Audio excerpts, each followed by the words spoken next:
The Munich massacre was a terrorist attack carried out during the 1972 Summer Olympics in Munich, West Germany, by 8 members of the Palestinian militant organization Black September, who infiltrated the Olympic Village, killed 2 members of the Israeli Olympic team, and took 9 others hostage. Black September called the operation Iqrit and Biram, after 2 Palestinian Christian villages, whose inhabitants were expelled by the Israel Defense Forces, IDF, during the 1948 Arab-Israeli War. The Black September commander was Luttif Afif, who was also their negotiator. Shortly after the hostages were taken, Afif demanded the release of 234 Palestinian prisoners, who were being held in Israeli jails, plus the West German, imprisoned founders of the Red Army faction, Andreas Baader and Ulrike Meinhof. The hostages were taken during the second week of the 1972 Summer Olympics. The West German Olympic Organizing Committee had hoped to discard the military image of Germany. The committee was wary of the image portrayed by the 1936 Summer Olympics, which Nazi dictator Adolf Hitler used for his propaganda. Security personnel known as Olis were inconspicuous, but were prepared to deal mostly with ticket fraud and drunkenness. The documentary film One Day in September claims that security in the athletes' village was unfit for the games, and that athletes could come and go as they pleased. Athletes could sneak past security and go to other countries' rooms by going over the fencing that encompassed the village. The absence of armed personnel had worried Israeli delegation head Shmuel Lalkin even before his team arrived in Munich. In later interviews with journalists Serge Groussard and Aaron Klein, Lalkin said that he had expressed concern with the relevant authorities about his team's lodgings. The team was housed in a relatively isolated part of the Olympic Village, on the ground floor of a small building close to a gate, which Lalkin felt made his team particularly vulnerable to an outside assault. The West German authorities apparently assured Lalkin that extra security would be provided to look after the Israeli team, but Lalkin doubts that any additional measures were ever taken.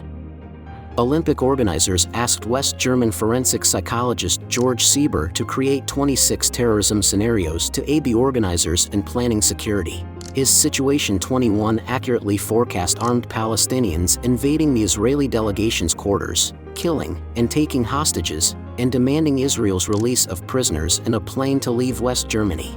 Organizers balked against preparing for Situation 21 and the other scenarios, since guarding the games against them would have gone against the goal of carefree games, without heavy security. Hostage-taking. The attackers were reported to be Palestinian terrorists from refugee camps in Lebanon, Syria, and Jordan.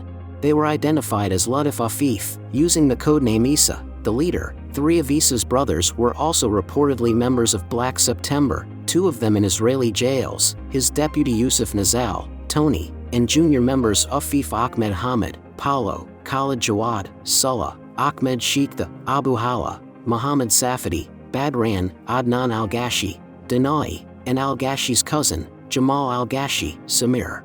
According to author Simon Reeve, Afif, the son of a Jewish mother and Christian father, Nazal and one of their confidants had all worked in various capacities in the Olympic Village and had spent a couple of weeks scouting for their potential target. A member of the Uruguayan Olympic delegation, which shared housing with the Israelis, claimed that he found Nazal inside 31 Kanalstrasse less than 24 hours before the attack, but since he was recognized as a worker in the village, nothing was thought of it at the time. The other members of the group entered Munich via train and plane in the days before the attack. On Monday evening, September 4th, the Israeli athletes enjoyed a night out, watching a performance of Fiddler on the Roof and dining with the star of the play, Israeli actor Shmuel Rodensky, before returning to the Olympic Village. On the return trip in the team bus, Lalkin denied his 13-year-old son, who had befriended weightlifter Yosef Romano and wrestler Eliezer Halfin, permission to spend the night in their apartment at Connolly-Strasse 31, which may have saved the boy's life. At 4:30 a.m. local time on September 5th, as the athletes slept, 8 tracksuit-clad members of the Black September faction of the Palestine Liberation Organization, carrying duffel bags loaded with AKM assault rifles, Tokarev pistols, and grenades, scaled a 2-meter chain-link fence with the assistance of unsuspecting athletes who were also sneaking into the Olympic Village. Once inside, the group used stolen keys to enter 2 apartments being used by the Israeli team at Connolly-Strasse 31. Josef Gutfreund, a wrestling referee, was awakened by a faint scratching noise at the door of apartment 1, which housed the Israeli coaches and officials. When he investigated, he saw the door begin to open and masked men with guns on the other side. He shouted a warning to his sleeping roommates, and threw his 135 kilograms, 300 pounds, weight against the door in an attempt to stop the intruders from forcing their way in. Gutfreund's actions gave his roommate, weightlifting coach Tuvia Sokolovsky, enough time to smash a window and escape. Wrestling coach Moshe Weinberg fought the intruders, who shot him through his cheek, and then forced him to help them find more hostages. Leading the intruders past apartment 2, Weinberg lied by telling them that the residents of the apartment were not Israelis. Instead, Weinberg led them to apartment 3, where the gunman corralled 6 wrestlers and weightlifters as additional hostages. It is possible that Weinberg had hoped that the stronger men would have a better chance of fighting off the attackers than those in apartment 2. But they were all surprised in their sleep. As the athletes from apartment 3 were marched back to the coach's apartment, the wounded Weinberg again attacked the gunman, allowing one of his wrestlers, Gad Sabari, to escape via the underground parking garage. Weinberg knocked unconscious one of the intruders and slashed at another with a fruit knife, but failed to draw blood before being shot to death. Weightlifter Yosef Romano, a veteran of the 1967 Six-Day War, also attacked and wounded one of the intruders before being shot and killed. In its publication of December 1, 2015, the New York Times reported that Romano was castrated after he was shot. The gunmen were left with 9 hostages. They were, in addition to Gutfreund, shooting coach Kihat Shor, track and field coach Amitzer Shapira, fencing master Andre Spitzer, weightlifting judge Yakov Springer, wrestlers Eliezer Halfin and Mark Slavin, and weightlifters David Berger and Ze'ev Friedman. Berger was an expatriate American with dual citizenship. Slavin, the youngest of the hostages at 18, had only arrived in Israel from the Soviet Union 4 months before the Olympic Games began. Gutfreund, physically the largest of the hostages, was bound to a chair. Groussard describes him as being tied up like a mummy. The rest were lined up 4 apiece on the 2 beds in Springer and Shapira's room, and bound at the wrists and ankles and then to each other. Romano's bullet-riddled corpse was left at his bound comrade's feet as a warning. Several of the hostages were beaten during the standoff, with some suffering broken bones as a result. Of the other members of Israel's team, racewalker Shaul Ladeney had been jolted awake in apartment 2 by Gutfreund's screams. He jumped from the second-story balcony of his room and fled to the American dormitory, awakening U.S. track coach Bill Bowerman and informing him of the attack. Ladeney, a survivor of the Bergen-Belsen concentration camp, was the first person to spread the alert. The other 4 residents of apartment 2, shooters Henry Hershkowitz and Zelig Strock, fencers Dan Alone and Yehuda Weizenstein, plus chef de mission Shmuel Lalkin and the 2 team doctors, hid and eventually fled the besieged building. The 2 female members of Israel's Olympic team, sprinter and hurdler Esther Shahamarov and swimmer Shlomet Nir, were housed in a separate part of the Olympic Village. Negotiations. The hostage-takers demanded the release of 234 Palestinians and non-Arabs jailed in Israel, along with 2 West German insurgents held by the West German penitentiary system, Andreas Baader and Ulrike Meinhof, who were founders of the West German Red Army faction. The hostage-takers threw the body of Weinberg out of the front door of the residence to demonstrate their resolve. Israel's response was immediate and absolute. There would be no negotiation. Israel's official policy at the time was to refuse to negotiate with terrorists under any circumstances, as according to the Israeli government, such negotiations would give an incentive to future attacks. The German authorities, under the leadership of Chancellor Willy Brandt and Minister for the Interior Hans-Dietrich Genscher, rejected Israel's offer to send an Israeli Special Forces unit to West Germany. The Bavarian Interior Minister Bruno Merk, who headed the crisis center jointly with Genscher and Munich's police chief Manfred Schreiber, denies that such an Israeli offer ever existed. According to journalist John Cooley, the hostage situation presented an extremely difficult political situation for the Germans, because the hostages were Jewish. Cooley reported that the Germans offered the Palestinians an unlimited amount of money for the release of the athletes, as well as the substitution by high-ranking Germans. However, the kidnappers refused both offers. Munich Police Chief Manfred Schreiber and Bruno Merck, Interior Minister of Bavaria, negotiated directly with the kidnappers, repeating the offer of an unlimited amount of money. According to Cooley, the reply was that money means nothing to us, our lives mean nothing to us. However, the negotiators apparently were able to convince the terrorists that their demands were being considered, as ISA granted a total of 5 deadline extensions. Elsewhere in the village, athletes carried on as normal, seemingly oblivious to the events unfolding nearby. The games continued until mounting pressure on the IOC forced a suspension some 12 hours after the first athlete had been murdered. United States marathon runner Frank Shorter, observing the unfolding events from the balcony of his nearby lodging, was quoted as saying, "Imagine those poor guys over there. Every 5 minutes a psycho with a machine gun says, 'Let's kill them now,' and someone else says, 'No, let's wait a while.' How long could you stand that?" At 4:30 p.m., a squad of 38 West German police officers was dispatched to the Olympic Village. Dressed in Olympic sweatsuits, some also wearing Stahlhelm and carrying Walther MP submachine guns, they were members of the German border police, although according to former Munich policeman Heinz Hohensen, they were regular Munich police officers, with no experience in combat or hostage rescue. Their plan was to crawl down from the ventilation shafts and kill the terrorists. The police took up positions awaiting the code word Sunshine, which upon hearing, they were to begin the assault. In the meantime, camera crews filmed the actions of the officers from the German apartments and broadcast the images live on television. Thus, the terrorists were able to watch the police prepare to attack. Footage shows one of the kidnappers peering from the balcony door, image that became world famous, while one of the police officers stood on the roof less than 6 meters, 20 feet, from him. In the end, after Issa threatened to kill 2 of the hostages, the police retreated from the premises. At one point during the crisis, the negotiators demanded direct contact with the hostages to satisfy themselves the Israelis were still alive.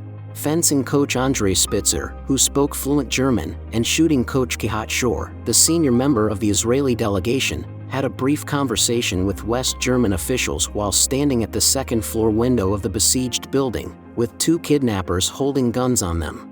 When Spitzer attempted to answer a question, he was clubbed with the butt of an AK-47 in full view of international television cameras, and pulled away from the window. A few minutes later, Hans-Dietrich Genscher and Walter Troger, the mayor of the Olympic Village, were briefly allowed into the apartments to speak with the hostages.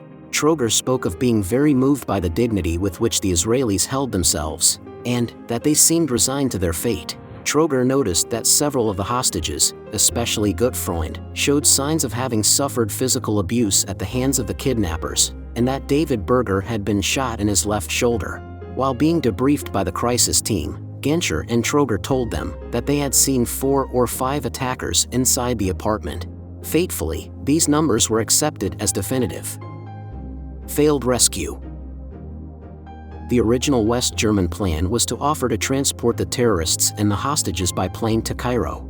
2 Bell UH-1 military helicopters were to take them to nearby Fürstenfeldbruck, a NATO airbase.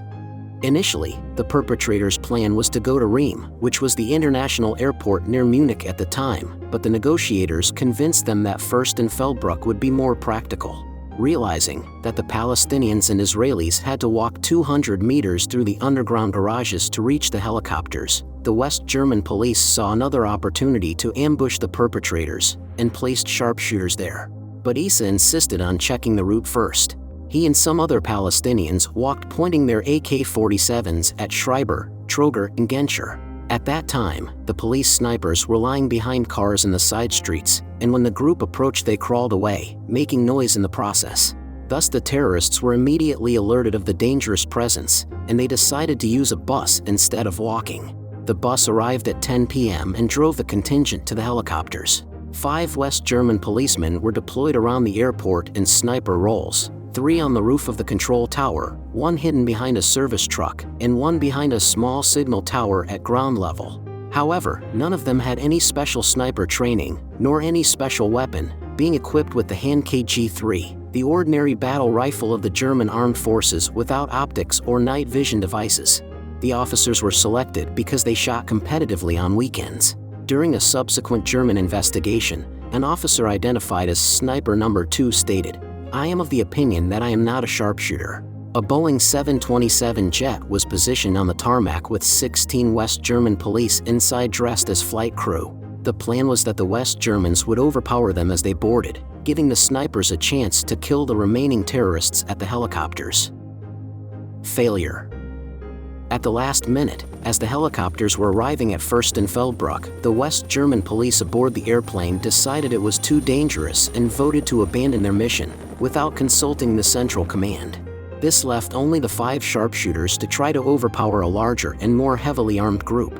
The helicopters landed just after 10:30 p.m. and the 4 pilots and 6 of the kidnappers emerged, while 4 of the Black September members held the pilots at gunpoint, breaking an earlier promise that they would not take any Germans hostage. Isa and Tony walked over to inspect the jet, only to find it empty. Realizing they had been lured into a trap, they sprinted back toward the helicopters.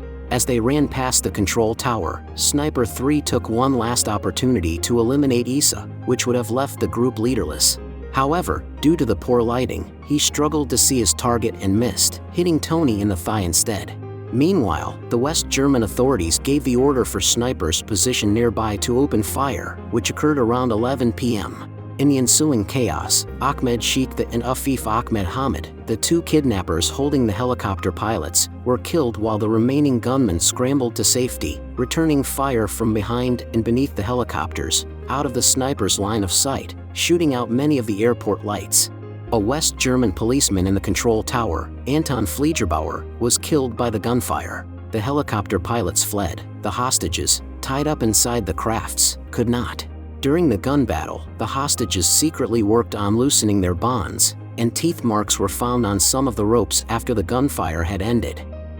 The West Germans had not arranged for armored personnel carriers ahead of time, and only at this point were they called in to break the deadlock. With their appearance, the kidnappers felt the shift in the status quo, and possibly panicked at the thought of the failure of their operation. At 4 minutes past midnight of September 6th, one of the terrorists, likely Isa, turned on the hostages in the eastern helicopter and fired at them with a Kalashnikov assault rifle from point-blank range. Springer, Halfin, and Friedman were killed instantly. Berger, shot twice in the leg, is believed to have survived the initial onslaught, as his autopsy later found that he had died of smoke inhalation. The attacker then pulled the pin on a hand grenade and tossed it into the cockpit. The ensuing explosion destroyed the helicopter and incinerated the bound Israelis inside. Isa then dashed across the tarmac and began firing at the police, who killed him with return fire. Another, Khalid Jawad, attempted to escape and was gunned down by one of the snipers. What happened to the remaining hostages is still a matter of dispute.